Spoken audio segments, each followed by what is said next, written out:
Well, here's one of the molds I cut out of florist foam on our CNC mill. And I've got a little dam made of aluminum tape running around through the cut.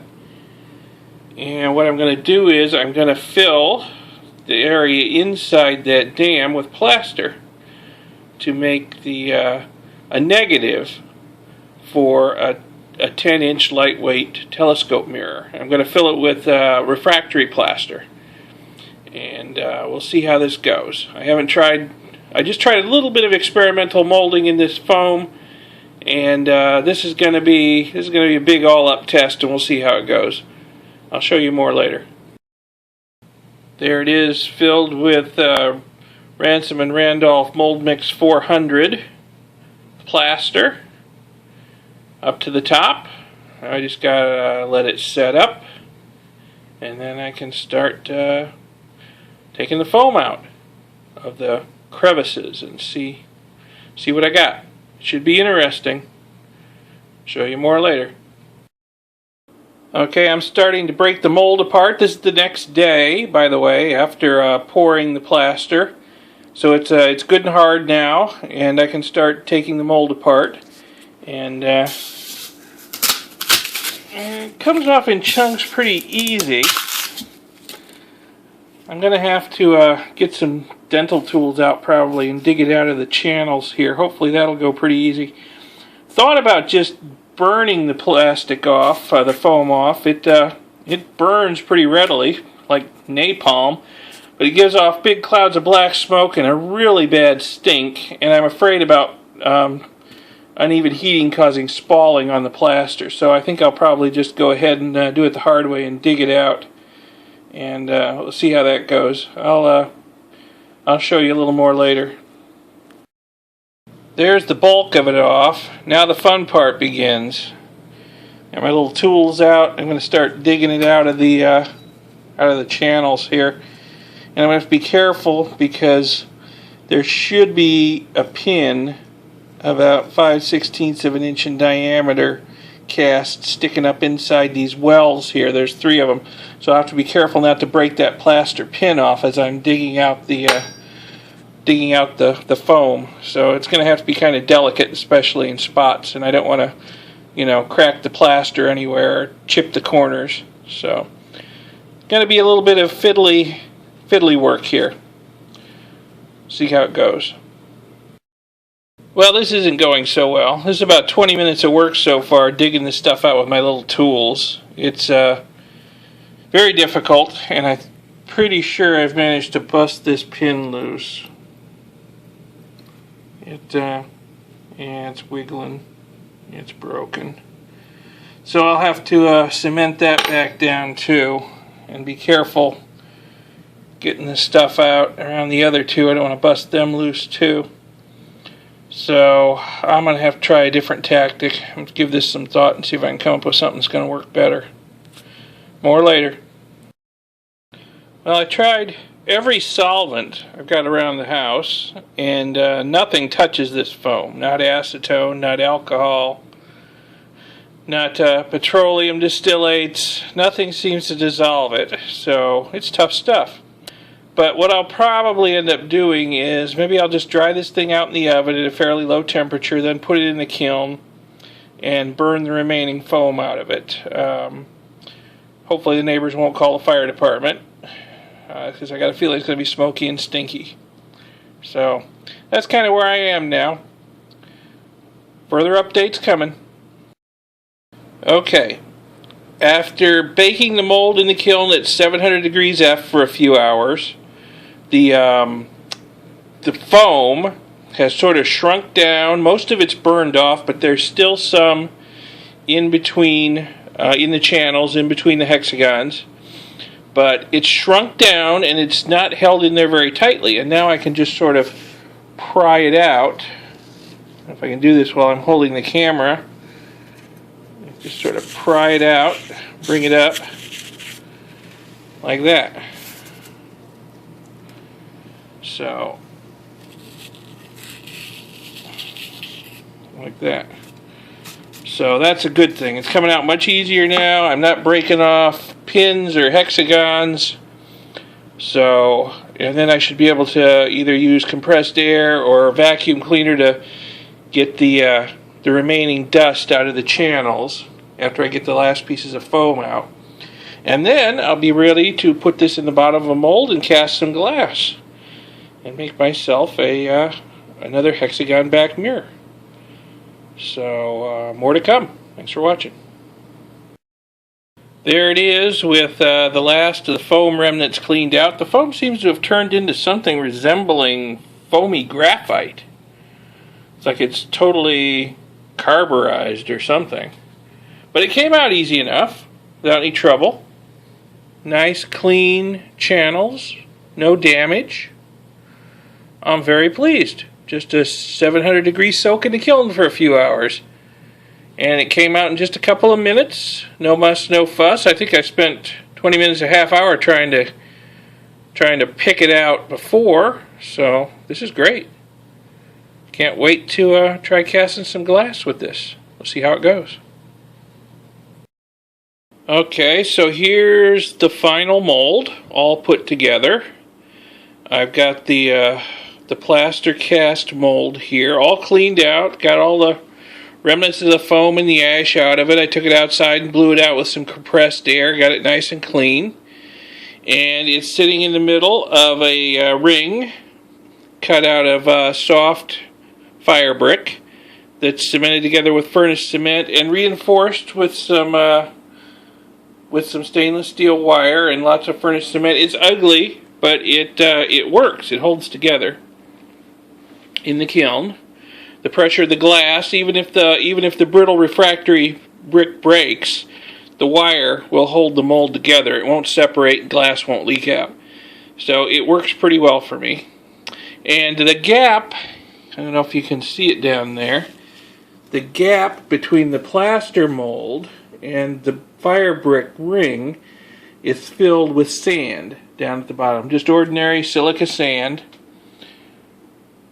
So I filled that gap up to the bottom of the channels in the plaster mold. So now it's ready to get some glass piled in it, and then the whole thing can go in the kiln and melt, and we'll see what happens. It should be interesting to see what comes out. Updates later. If I calculated correctly, and there's always an if, because sometimes I've spectacularly miscalculated, but if I've calculated correctly, that is the correct amount of glass for what I want to do. 3 pounds, 3 ounces of glass. Should fill the channels and leave a thin surface layer. Now, I'm not trying to make a complete honeycomb mirror here. What I'm doing something a little different this time to try and ensure that the part of the mirror that gets ground is completely free of bubbles. What I'm going to do is I'm going to cast the honeycomb back separately and then fuse a bubble-free sheet of glass on top of it. And we'll see how this works out. It may be a complete disaster. It may be completely brilliant. There's no telling at this point. We'll have to see what comes out of the kiln. More later. Well, here's the mold out of the kiln. I added a little extra glass before I fired the kiln, because I know from experience I tend to underestimate the amount of glass, so I put about maybe 10 or 15% extra glass in there just to make sure I had enough. It's something I normally do anyway, but forgot to do this time. So anyway, at first glance it looks pretty good. It's fairly smooth. It's fairly bubble-free. It's got a little bit of a concave meniscus around the edge, which happens when the glass tends to stick to the mold material. But the main problem with this is there's one spot right here where for some reason the glass did not completely cover and fill in this area right here, and it goes right down to the plaster, this little void. I don't quite know what happened there. The glass in that area is kind of milky looking, so maybe it suffered from some devitrification right there and got a little too viscous to flow properly. I don't know. I don't know if this is salvageable or not. I may try doing some experiments with it just to, after I demold it and machine down the meniscus at the edge, I may try fusing a piece of flat glass onto the top of it anyway, just to see how that goes, even with this little void over here, just to see how it works out. So anyway, on the whole, it's not too bad. I mean, there's certainly some room for improvement, but not too bad for my first effort with these machined molds. So I'm obviously going to be doing more of this. I mean, the details are all there. The pins are down in there. The back of this glass should look very interesting once I get it out of the mold and see what it looks like on the back. So anyway, making progress. Thanks for watching. Okay, here's the piece with the mold pried off of it and the excess mold material ground off the edge of the blank. I did not turn it perfectly round. I'll do that later. I just wanted to get all of the mold material that was stuck onto the side of it off. I'm working on molds that will not stick to glass, but this was an older mold I used for this piece, and unfortunately the glass sticks to it really well, so I had to do a lot of grinding to get the residual mold material off. I also knocked down the meniscus, the concave meniscus that was sticking up at the edge all the way around. So I knocked that down too with a little bit of cold working. So even though this piece has this void in it, I'm going to try fusing another plate of glass on top of this. This is only 1/4 of an inch thick above the hexagons here. So this void does allow me to check one thing. It allows me to check the depth of the glass, which is kind of hard to see just by looking. But since I've got a void that goes all the way from the surface of the glass down to the top of one of the hexagon inserts there, I can actually just measure it with my dial caliper here. And I was shooting for 1/4 of an inch, and it looks like I'm just like 10,000ths shy of that. So that's pretty close. I don't normally get that close, so that's pretty good glass estimating on my part. I'm happy about that. So it's right where I wanted it to be, but it's nowhere near thick enough to grind.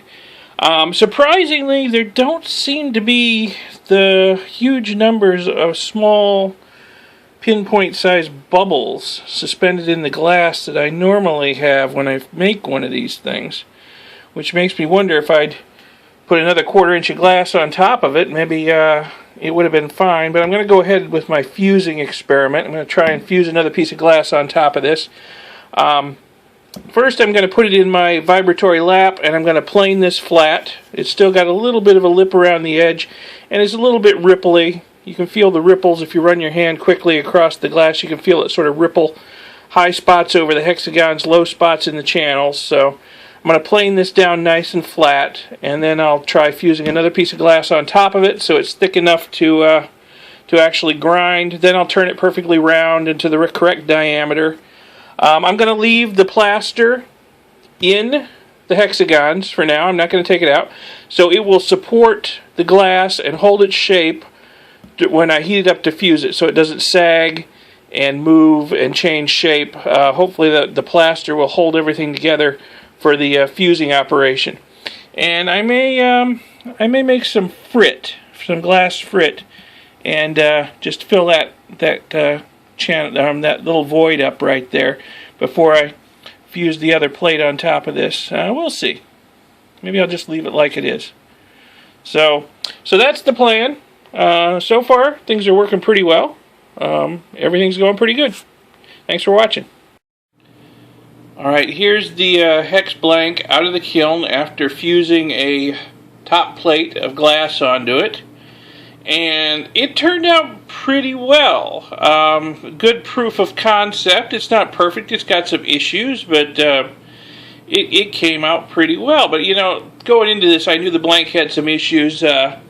This dark area over here is, you can actually see through the top layer of glass. You can see the little hole in that was present underneath before in over this partial hexagon. That hole was there before, but now it's covered over, and probably would provide pretty good support even with that hole there. But it came out pretty well. You can just see the line there where the top plate is fused onto the bottom hexagonal casting. It came out pretty well. Like I said, it's got some issues. It's not perfect. Let me turn it over and I'll show you some of the problems.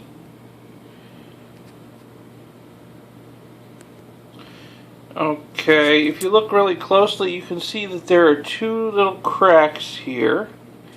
Apparently at some point the glass cracked in the kiln. Maybe I heated it up too quickly.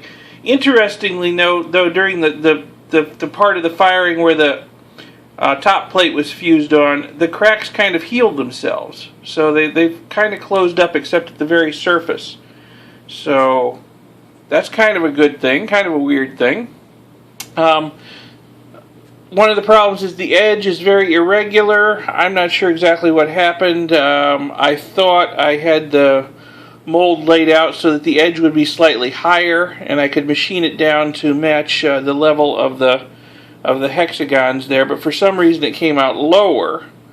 So this is just a proof of concept piece. I don't know what I'm going to do with it, but I may just try a little cold working on it. Maybe I can just sort of bevel this over here and bring them together that way. I'll also cold work it to make it perfectly round and bring it down to diameter, if I decide to do that. Otherwise, it's looking pretty good. I mean, the hexagonal grid is here. It's good. The support points and the holes for the pins are there. I left the plaster in the hexagons while I did the fusing, just to prevent, in theory anyway, to prevent the glass from distorting in shape. I thought that the plaster would hold it in shape, and it seems to have done that, so that worked out pretty well. At some point I'm going to have to dig all the plaster out of the hexagons, and that's going to be a lot of work, but it's coming along pretty good. Like I said, this for a proof of concept, this is looking pretty good. I'll take what I learned from doing this one, and the next one will be better. And the next one after that will be better, and the next one after that will be better, and they'll just keep getting better. So I'm pretty happy. This turned out pretty good. Thanks for watching the whole process. Bye. Well, here's the finished prototype hex back mirror with the mold cut on a CNC mill. And it turned out really great after the final machining. I turned the edge perfectly round and turned it down to diameter. This is a 10-inch. So I'm not normally going to make them this small, but this is a proof of concept mirror. So I decided to scale everything down until I got things working. So as ugly as it was when it came out of the mold, boy, it sure turned into something nice after I did all the cold working on it. The edge is beautiful. It looks pretty good from the top. You can still see there are some little air bubbles between the top plate and the hexagonal base, but I don't really see that as too much of a problem. There's going to be plenty of support there. Let me turn it over and show you what the back looks like after cold working. I managed to bevel that ugly uneven edge into something even pretty much all the way around. It almost looks like I designed it that way. It's beautiful. So that turned out nice. You couldn't ask for anything better. I mean, the hexagons are perfect. The webbing is perfect. The bearing points and the sockets are perfect. Everything's just right. There is one little void in here somewhere. I don't know if I can find it. I think it's over there where the glass didn't... There was an air bubble trapped in one of the webs, but that's pretty minor. I don't see that happening with bigger mirrors. The webs will be a lot wider, and there'll be a lot more room for the air to escape. So it just turned out better than I expected. I thought it was going to be, just unsalvageable. And, I would grind this. I would grind this and make a mirror out of it. It's beautiful. So I'm gonna show it off a little bit, show it to some of my friends at the Mirror Lab, and see what they think about it. It's still got some issues, but it is almost perfect. So I'm thinking the next one is going to be very perfect. So anyway, thanks for watching the process of making this mirror. I wish I could have got some shots of the cold working, and instead of chiseling the plaster out this time, I used a pressure washer, which is something I've always wanted to try and thought would work, but never had the ability to do before, but had access to a pressure washer today. Blew the plaster out of this thing in just a few minutes flat. I got completely soaked and dirty doing it, but it was fun, and I didn't have to do any chiseling. I didn't have to worry about chipping the glass, and it worked wonderfully. So that's the way I'm going to do it in the future, pressure washer. So, like I said, thanks for watching, and stay tuned for future developments.